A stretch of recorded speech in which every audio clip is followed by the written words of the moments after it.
Alhamdulillahi Rabbil Alamin. Wassalatu wassalamu ala Rasulillah wa ala alihi wa sahbihi wa mawala, amma ba'd.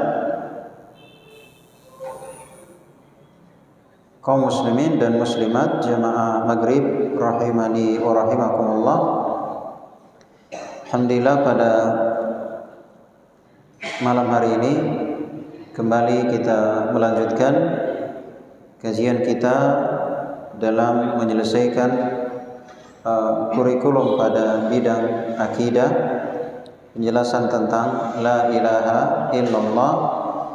Sekarang kita masih pada kitab tauhid, yaitu bab minasyirki lubsul halqati wal khayti wa nahwihima li raf'il bala aw daf'ih. Bab termasuk kesyirikan memakai gelang, benang dan semisalnya dengan tujuan atau niat mengangkat bala atau mencegahnya. Ya, karena setelah kita sebutkan kaidahnya bahwa meyakini sebab sementara dia bukan sebab adalah syirik kecil.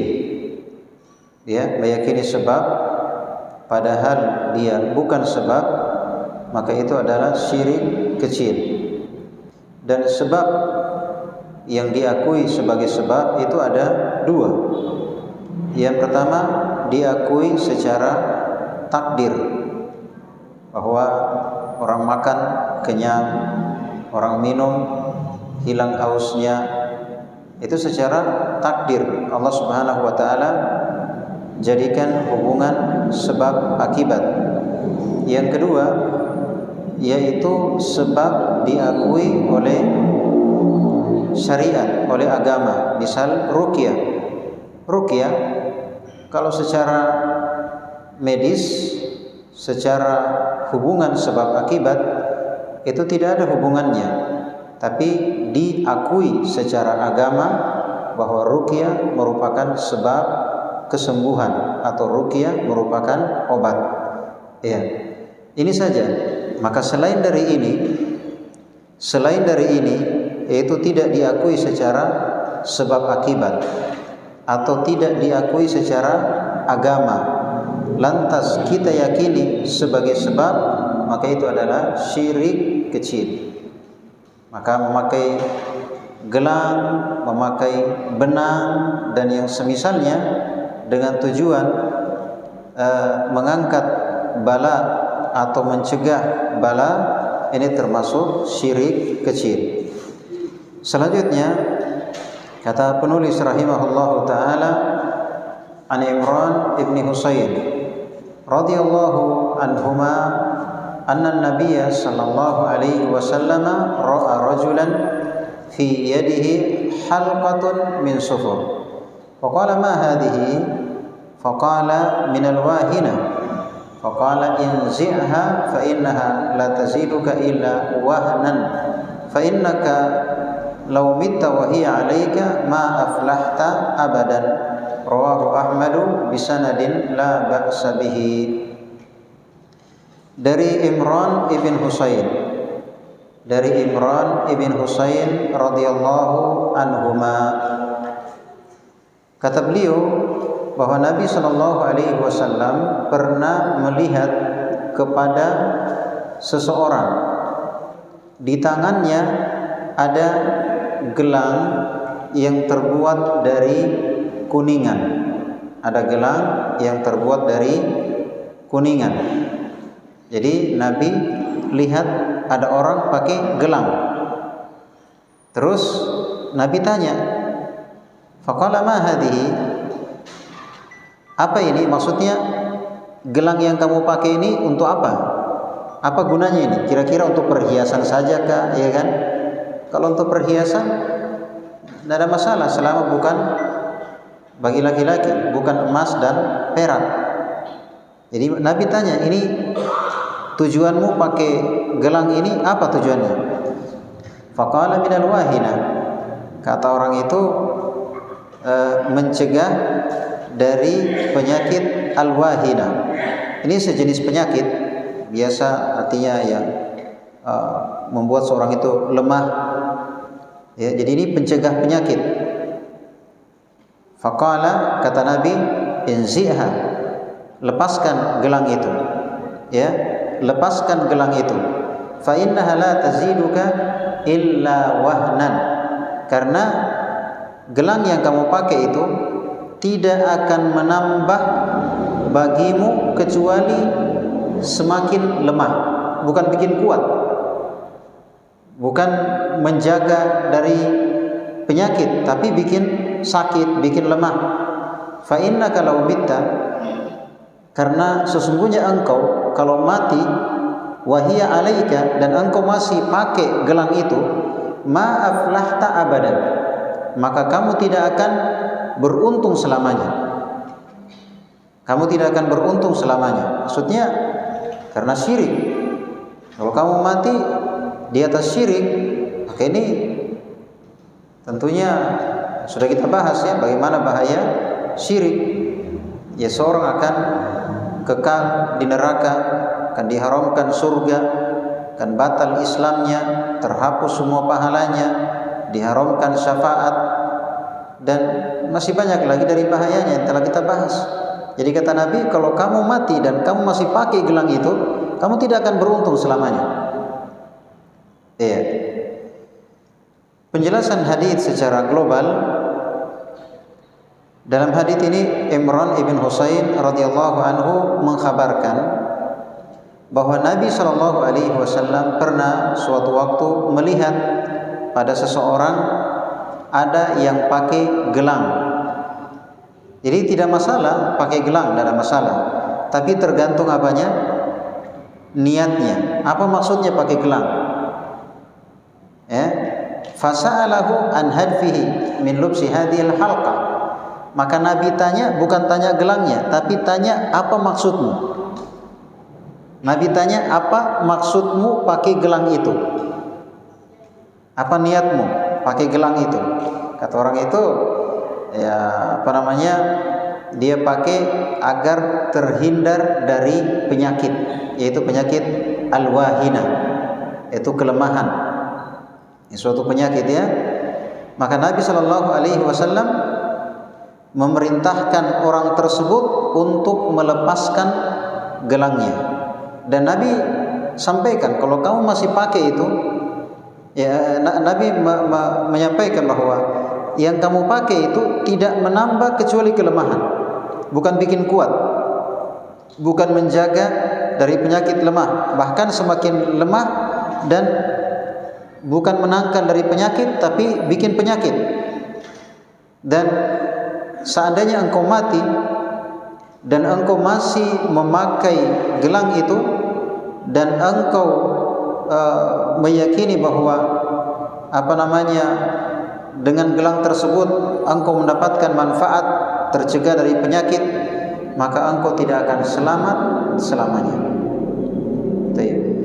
Faidah dari hadis. Dari hadis kita bisa memetik 8 faidah. Faidah yang pertama, istifsalu al-mufti. Seorang yang memberikan fatwa itu minta rincian.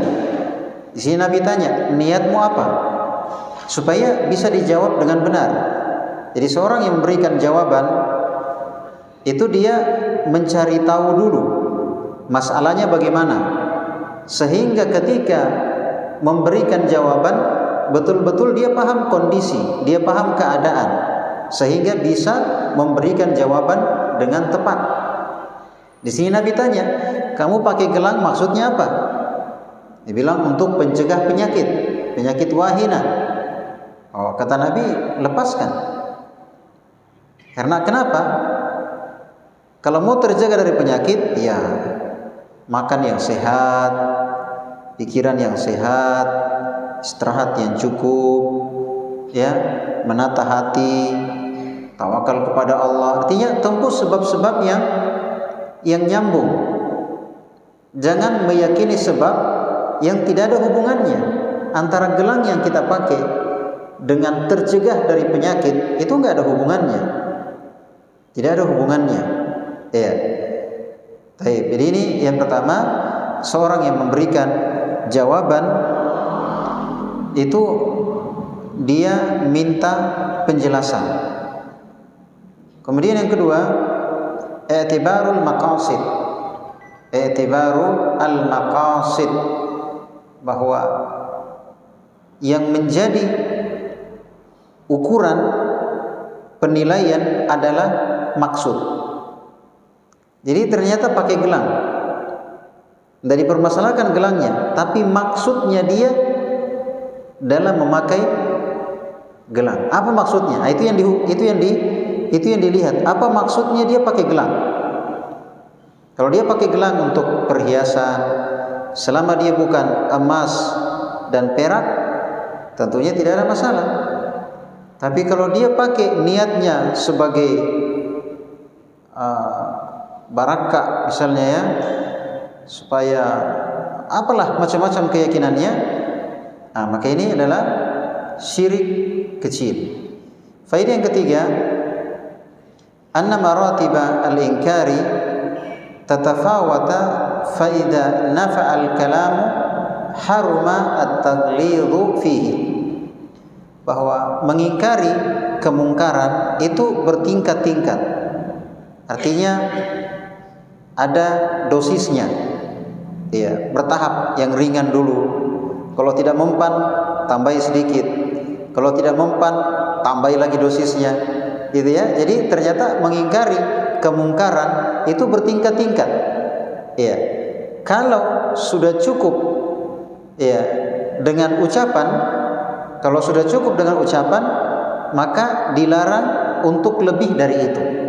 Di sini Nabi mengatakan lepaskan. Cukup dengan ucapan, sudah selesai. Tidak usah lagi lebih dari itu. Iya. Faedah yang keempat, bayanu jahlil musyrikin qabla al-Islam. Penjelasan tentang kejahilan orang-orang musyrikin sebelum Islam. Jadi sebelum datangnya Islam, betul-betul orang-orang ketika itu jahil, tidak mengerti agama. Tentunya kalau kita mau samakan dengan kita sekarang di tengah kaum muslimin, ya terus terang banyak yang Islam KTP, iya kan? Mohon maaf, Islamnya KTP. Maksudnya karena memang tidak belajar. Mungkin mereka mau belajar tapi tidak ada guru dan tidak ada tempat yang mereka bisa belajar, apalagi berkaitan dengan akidah yang benar. Karena jarangnya pembahasan akidah, taklim-taklim, pengajian-pengajian yang membahas tentang akidah, ya kan? Ya, maka tersebar kejahilan. Ya. Faedah yang kelima, tahrimut tadawi bil haram. Haramnya berobat dengan sesuatu yang haram. Ya, orang bilang segelas, 2 gelas obat. Ya, segelas, 2 gelas obat. Paham maksudnya? Ya, kalau diminum bukan untuk mabuk-mabuk, tapi ini kan cuma obat. 1 gelas, 2 gelas obat. Obat apa? Penghilang stres. Nah, kaidahnya bahwa kalau dia haram, maka haram dipakai berobat. Jadi tujuannya orang ini adalah pencegah penyakit. Nah, kata Nabi lepaskan. Jadi kita dilarang berobat pakai sesuatu yang haram. Ya, masih banyak yang halal, ya kan? Maka tidak boleh berobat dengan sesuatu yang haram. Faedah yang ke-6, annal harama la yanfa' fil asli wa in nafa'a fi ba'din famadarratuhu akbaru. Bahwa sesuatu yang haram itu tidak bermanfaat. Ya, tidak bermanfaat sama sekali.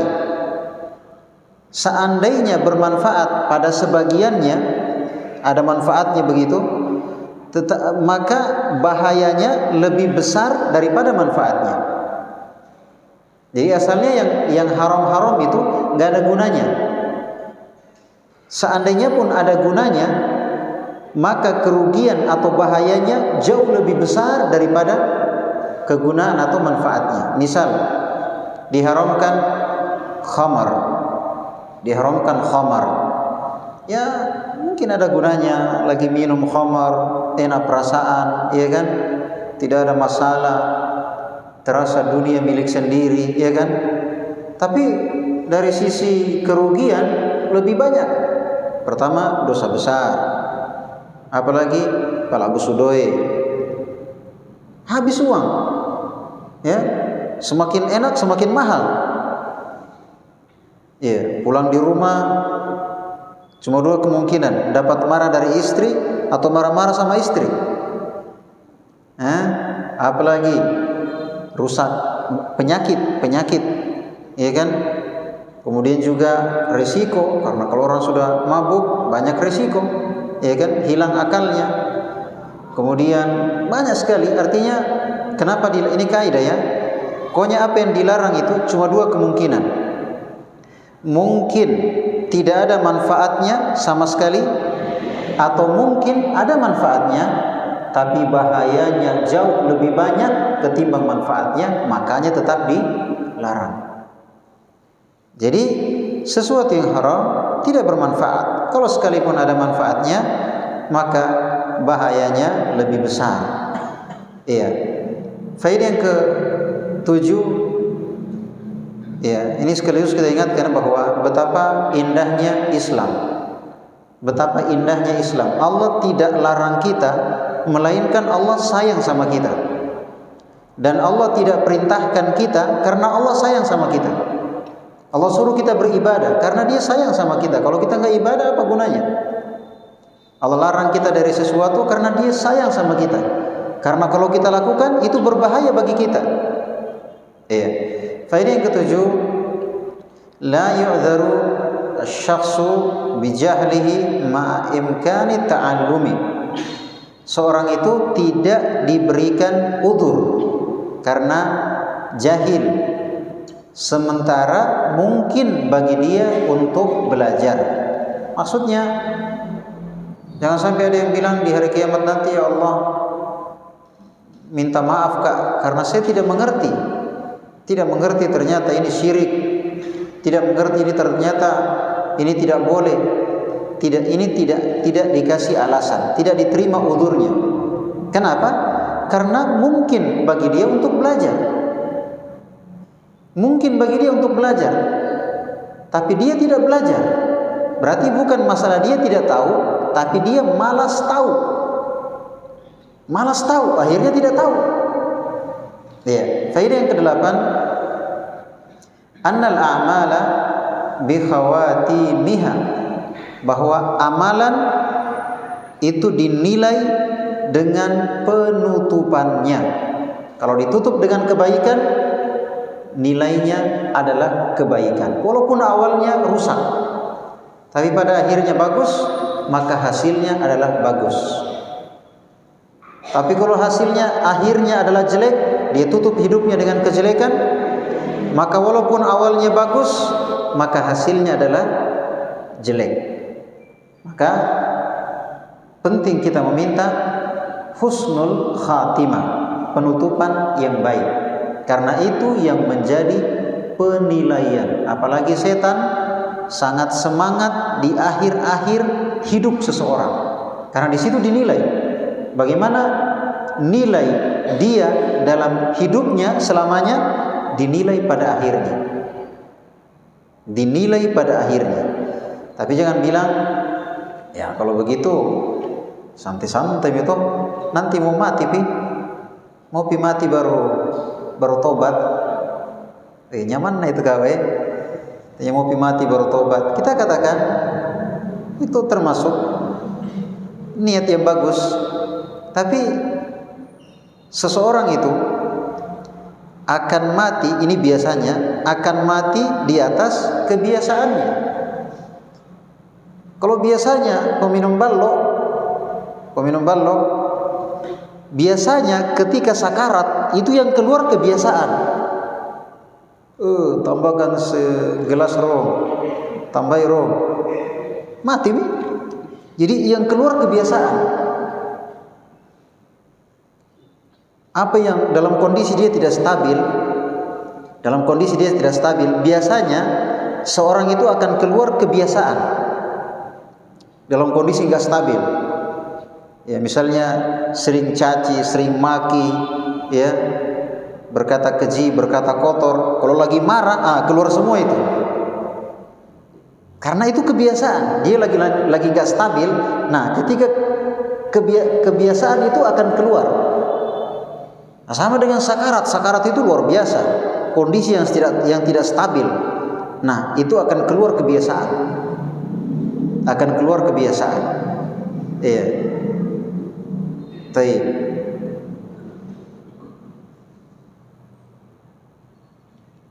Jadi tidak benar kalau ada alasan, ya nantilah kalau saya mau mati, ya kan? Betul, memang yang menjadi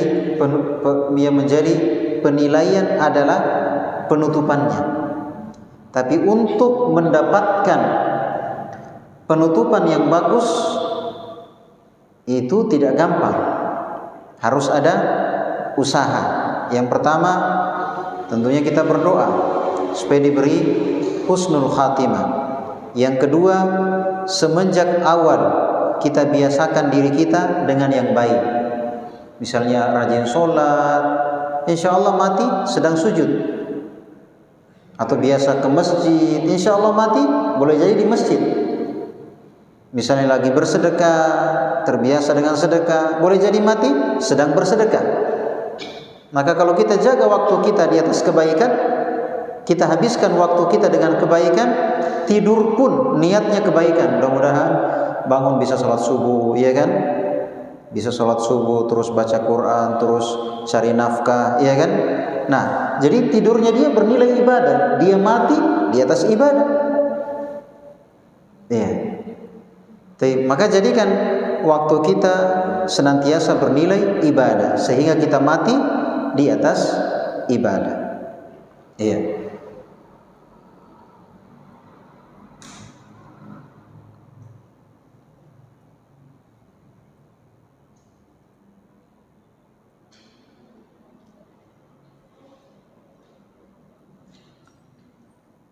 Hadits berikutnya, walahu an Uqbah ibn Amir, riwayat Ahmad dari sahabat Uqbah ibn Amir marfu'an, man ta'allaqa tamimatan fala atamma Allahu lahu wa man ta'allaqa wada'atan fala wada'a Allahu lahu. Wa fi riwayatin man ta'allaqa tamimatan faqad asyrak. Siapa yang menggantungkan tamimah, yaitu jimat, siapa yang menggantungkan jimat, fala atammallahu lahu, ya, maka Allah tidak akan sempurnakan semua urusannya. Maksudnya ini doa, Allah tidak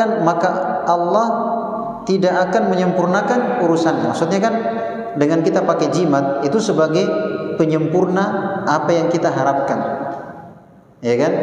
Kalau ada bahaya, nah kita pakai itu sebagai penjaga.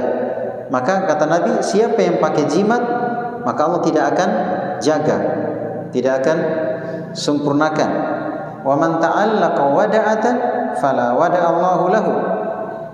Siapa yang menggantungkan wada'ah, wada'ah itu sejenis, dia kalau diterjemahkan jimat juga, tapi dia bahannya diambil dari laut, itu sejenis kerang, ya, kerang laut, itu diapakan begitu, digantungkan. Itu orang-orang Arab meyakini ini sebagai penangkal ain, artinya kalau ada orang hasad sama kita, kalau kita pakai itu tidak mempan. Itu wadah. Tapi kalau diterjemahannya itu diterjemah dengan jimat. Iya, man ta'allaqa wada'atan, siapa yang menggantungkan jimat, fala wada'allahu lah, maka Allah tidak akan jadikan apa yang dia gantung itu sebagai ketenangan, sebagai obat baginya.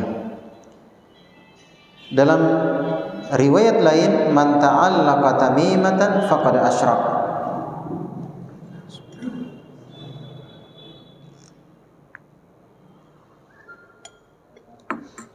Dalam riwayat lain, siapa yang menggantungkan jimat-jimat atau siapa yang menggantungkan jimat, maka dia telah berbuat syirik. Nah, ini jelas.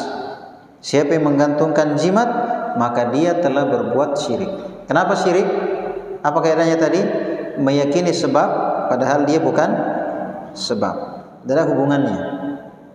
Sekarang yang digantung-gantung, yang ditempel-tempel itu banyak. Ada yang digantung tasbih.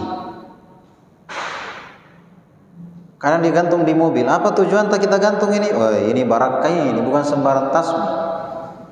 Ini kalau ku gantung ini bahaya luar biasa. Masya Allah.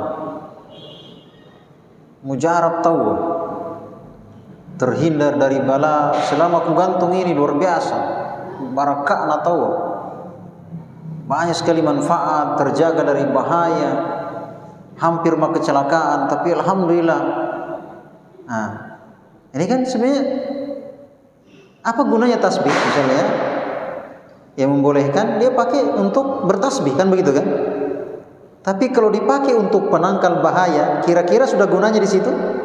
Ya bukan gunanya lagi. Ya kan? Berarti dia punya keyakinan.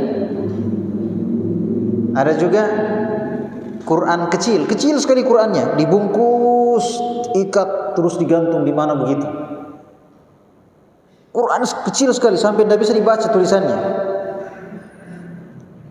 Terus digantung. Pas ditanya apa gunanya? Wah, ini yang aku pakai selama ini. Sekarang saya tanya, itu Quran diturunkan untuk dibikin jimat atau untuk dibaca, dipelajari sebagai aturan dalam kehidupan manusia atau untuk digantung-gantung?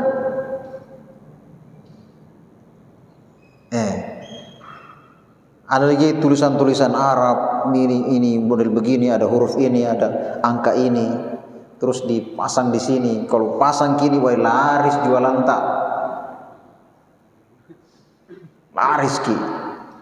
Tidak ada hubungannya. Seandainya dia pasang iklan, publikasi di berbagai media, itu nyambung. Tapi kalau pasang ini foto ini,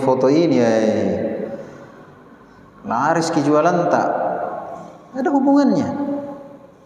Ini masuk dalam meyakini sebab padahal dia bukan sebab. Dan betapa banyak. Iya. Walaupun ini masuk syirik kecil, tapi syirik mengalahkan dosa zina, dosa riba, dosa judi, dosa korupsi, semua dosa besar kecil dibandingkan dengan dosa syirik, walaupun syirik yang paling kecil. Termasuk syirik kecil ini dia, meyakini sebab padahal dia bukan sebab. Penjelasan hadits secara global, Uqbah bin Amir radhiyallahu anhu mengkhabarkan dalam hadits ini bahwa Rasulullah sallallahu alaihi wasallam mendoakan bagi siapa yang menggantungkan jimat, meyakini jimat tersebut memberi manfaat, iya, maka Allah tidak akan, Nabi doakan semoga Allah Subhanahu wa taala tidak akan menyempurnakan urusannya. Bahkan Allah haramkan, ya semoga Allah haramkan orang yang pakai jimat tersebut dari ketenangan, dari kebaikan yang dia harapkan dengan perkara yang batil tersebut. Faedah hadits, dari hadits kita bisa memetik 4 faedah. Faedah yang pertama, nafyu an-naf'i al-mu'takidi fi tamimati wal wada'ah. Penafian manfaat dari orang yang meyakini pada jimat. Jadi agama menafikan, meniadakan, itu enggak ada gunanya. Walaupun dia yakini, itu enggak ada gunanya. Agama yang mengatakan enggak ada gunanya. Kata Nabi, siapa yang menggantungkan jimat-jimat, Allah tidak akan bantu, tidak akan berikan apa yang diinginkan, tidak akan tolong. Ya. Faedah yang kedua, jawazud du'ai 'alal usati 'ala sabilil umum. Bolehnya mendoakan orang yang bermaksiat secara umum. Siapa yang pakai jimat, semoga Allah tidak menyempurnakan urusan, tidak menolongnya. Ini doa dari Nabi sallallahu alaihi wasallam, menunjukkan bolehnya kita mendoakan orang yang bermaksiat ya secara umum. Iya. Faedah yang ketiga, anna ba'dhas sahabati qad yajhaluna mithla hadza fa kaifa biman ba'dahum. Nah, bahwa sebahagian sahabat mereka tidak mengerti sebahagian perkara seperti perkara ini. Yaitu ternyata syirik kecil di sebagian sahabat tidak paham ternyata ini syirik. Nah, bagaimana dengan kita? Artinya di tengah para sahabat saja terjadi yang seperti ini, bagaimana dengan di kalangan kita? Berarti ini motivasi bagi kita bahwa ya berarti kita ini lebih serius belajar. Karena kalau kita tidak belajar mau tahu dari mana? Iya kan? Apalagi berkaitan dengan akidah. Iya. Faedah yang keempat, anna tamimata nau'un minasyirki, bahwa jimat itu merupakan bagian dari syirik. Banyak bentuk syirik, jimat termasuk salah satu dari syirik. Iya. Hubungan antara hadits dengan bab, di mana pada hadits menjelaskan bahwa siapa yang pakai jimat meyakini bisa mendatangkan manfaat, mencegah bahaya, ya, maka ini adalah syirik. Karena yang memberi manfaat dan menjaga dari bahaya hanya Allah Subhanahu wa ta'ala. Maka kita hanya menempuh sebab dan pasrahkan hanya kepada Allah. Tempuh sebab yang syar'i, yang sesuai dengan agama, atau yang qadari, yang sesuai dengan takdir Allah, bahwa itu sebab. Ya. Selain dari itu jangan. Ya. Wali ibn Abi Hatim an Hudzaifah radhiyallahu anhu annahu ra'a rajulan fi yadihi khaytun minal humma. Dari Ibn Abi Hatim, dari Hudzaifah radhiyallahu anhu, beliau pernah melihat pada seseorang di tangannya ada benang. Kalau tadi gelang, sekarang benang. Minal humma, pencegah penyakit. Al-humma ini sejenis penyakit, yaitu demam tinggi, panas demam. Ya. Faqata'ahu wa tala qaulahu ta'ala. Maka Hudzaifah memutuskan benang di tangan orang itu. Kemudian membaca firman Allah Ta'ala, wa ma yu'minu aktsaruhum billah illa wa hum musyrikun. Itu surah Yusuf ayat 106. Kebanyakan mereka tidak beriman kepada Allah, melainkan kebanyakan mereka adalah orang musyrik. Dia orang musyrik. Penjelasan hadis secara global, suatu ketika Hudzaifah, sahabat Hudzaifah Ibnul Yaman pernah mengunjungi atau menjenguk orang sakit. Nah, ternyata sampai di sana dia lihat pada orang itu pakai benang di tangannya. Nah, Hudzaifah tanya, maksudnya apa ini? Pakai ini maksudnya apa? Nah, maka orang tersebut mengkabarkan bahwa ini pencegah penyakit. Maka Hudzaifah putuskan benang itu, ya, karena ini dianggap sebagai kesyirikan, berdalil dengan firman Allah Subhanahu wa taala tadi ya, surah Yusuf ayat 106, bahwa yang maknanya kebanyakan manusia itu dia beriman tapi mencampurkan imannya dengan syirik. Dia beribadah kepada Allah, tapi ibadahnya juga ada yang kepada selain Allah. Yakin kepada Allah, tapi ada juga yakinnya kepada selain Allah. Itu kebanyakan manusia. Faedah dari hadits ini ada 6 faedah yang bisa kita petik. Faedah yang pertama, izalatul munkar bil yad walau lam ya'dzan sahibuhu. Menghilangkan kemungkaran dengan tangan walaupun tanpa izin pemiliknya. Tentunya ini dilakukan oleh yang punya wewenang, misal sebagai suami. Di rumah ada gitar, hancurkan. Itu dia sebagai kepala rumah tangga. Di rumah ada jimat-jimat, hilangkan. Tidak perlu minta izin. Tidak perlu minta izin. Pada anak kita, pada istri kita ada apa?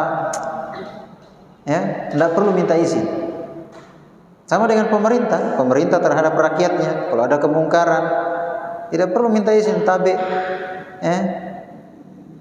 Itu wewenang dia. Iya. Faedah yang kedua, tapi ingat ini ya, itu kalau kita punya wewenang sebagai suami terhadap istri, sebagai orang tua terhadap anak-anak, terhadap ibunya, ya kan?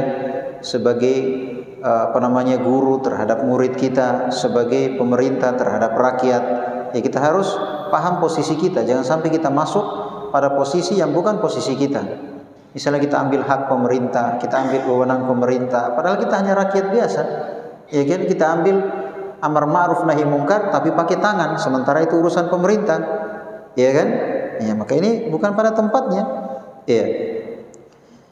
Faedah yang kedua, menjadikan benang dan semisalnya sebagai pencegah bahaya ini adalah syirik. Biasanya yang pakai kalau di kalangan kita anak-anak, ya kan? Dipakaikan ke anak-anak, tujuannya pencegah bahaya. Ini syirik. Faedah yang ketiga, wajibnya mengingkari kemungkaran. Wajibnya mengingkari kemungkaran. Faedah yang keempat, dalamnya pemahaman sahabat radhiyallahu anhum dan luasnya ilmu mereka. Jadi ketika sahabat Hudzaifah menjenguk orang sakit, lihat di tangannya ada benang. Ini dalamnya pemahaman sahabat, luasnya ilmu mereka. Lihat benang saja langsung paham, ini syirik ini. Tanya Ron, apa tujuannya kita pakai? Ya kan? Jadi dalam ilmu mereka, luas pemahaman mereka. Baik. Faedah yang kelima, bahwa syirik didapatkan pada umat ini. Syirik didapatkan pada umat ini. Jangan bilang, oh syirik aman. Ini di kalangan ketika sahabat menjenguk orang kalangan sahabat yang lain, ya ternyata terjadi kesyirikan. Bayangkan sekelas istilahnya di masa keemasan Islam, bentuk seperti ini terjadi. Bagaimana yang kita sekarang? Ya kan? Bagaimana yang kita sekarang? Iya. Jadi ini pelajaran bahwa syirik itu benar-benar terjadi dari dulu, apalagi sekarang. Iya. Faedah yang keenam, bahwa hati seseorang itu kadang bercampur antara iman dengan syirik. Iman juga sama Allah, tapi sama kepercayaan yang tidak benar beriman juga. Jadi kadang bercampur. Sementara yang diajarkan dalam agama kita, tidak ada yang kita imani kecuali siapa? Allah Subhanahu wa ta'ala. Kita hanya menempuh sebab yang dibolehkan secara agama atau sebab yang dibolehkan secara takdir. Itu saja. Selebihnya serahkan kepada Allah Subhanahu wa ta'ala. Baik. Alhamdulillah, pembahasan kita pada bab ini selesai. InsyaAllah pembahasan berikutnya kita masuk pada bab maja'a fir ruqa wat tamaim, bab keterangan yang datang tentang ruqyah. Ruqyah itu artinya jampi-jampi, ya, mantra, ya, keterangan tentang ruqyah dan jimat-jimat, ya. Jadi pada bab sebelumnya atau kita bab yang tadi, kesimpulannya meyakini sebab padahal dia bukan sebab. Hukumnya apa? Syirik kecil. Apa itu sebab? Yang diakui oleh agama atau diakui secara takdir. Ada hubungan sebab akibat. Maka itu adalah sebab. Selain dari ini, meyakininya sebagai sebab, maka adalah apa? Syirik. Syirik apa? Kecil. Kalau hanya meyakini sebagai sebab. Tapi kalau meyakini sudah itu yang menyelamatkan, sudah itu yang mencegah bahaya, ini sudah menjadikannya sebagai Tuhan. Ini sudah syirik besar. Tapi kalau hanya meyakini sebagai sebab, itu masuk syirik kecil. Tapi jangan pandang enteng syirik kecil. Tidak ada artinya dosa-dosa besar ketika dibandingkan dengan syirik kecil. Menunjukkan besarnya dosa syirik kecil. Tapi adapun pembahasan bab tentang ruqyah, yaitu jampi-jampi dan jimat-jimat, insyaallah taala kita akan bahas pada pertemuan yang akan datang, bahwa jampi-jampi itu ada yang boleh dan ada yang tidak boleh, ada yang boleh, ada yang syirik. Wallahu taala alam. Subhanakallah bihamdik, la ilaha illa anta, astaghfiruka wa atubu ilaik. Wa akhiru da'wana alhamdulillahi rabbil alamin.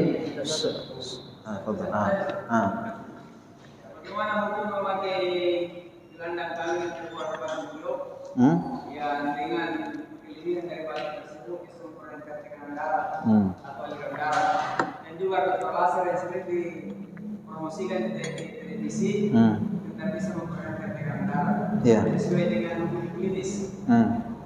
Iya, intinya kalau uji klinis membuktikan bahwa itu berpengaruh, ada hubungan sebab akibat secara ilmiah, secara ilmu kedokteran, ya kan?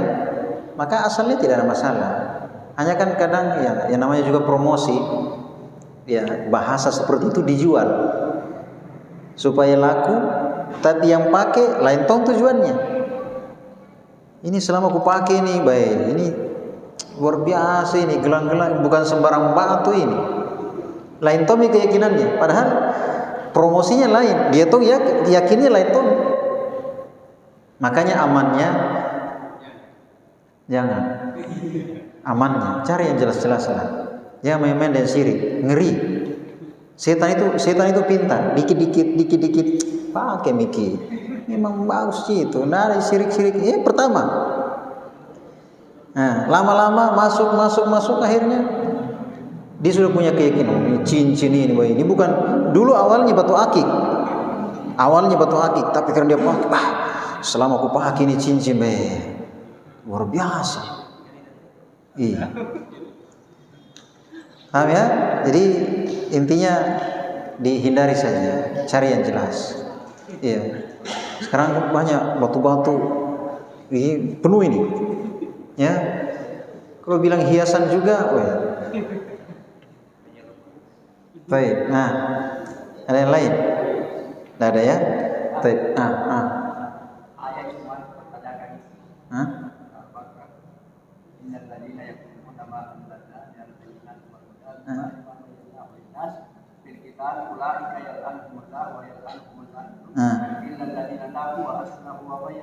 Yang saya pertanyakan ini sudah sini wabayan.